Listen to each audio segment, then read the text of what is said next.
Saudara Menteri Koordinator Bidang Pangan Zulkifli Hasan memastikan percepatan pembangunan kawasan sentra produksi pangan, energi, dan air di Papua Selatan berjalan dengan baik.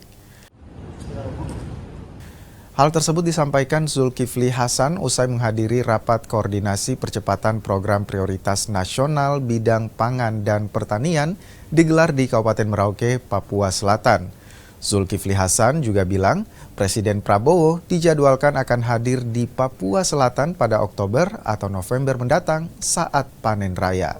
Alhamdulillah kemajuannya pesat sekali, sekarang pelabuhan sudah jadi, jalan 58 kilo sudah jadi, sekarang 58 ke 135 dalam proses ya.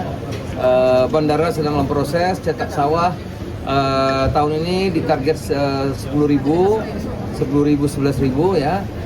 Sekarang tadi sudah ditanam 1.200 sudah jadi dan sudah ditanam. Diperkirakan nanti Presiden akan hadir di sini untuk panen Oktober atau November gitu. Cepat sekali ya.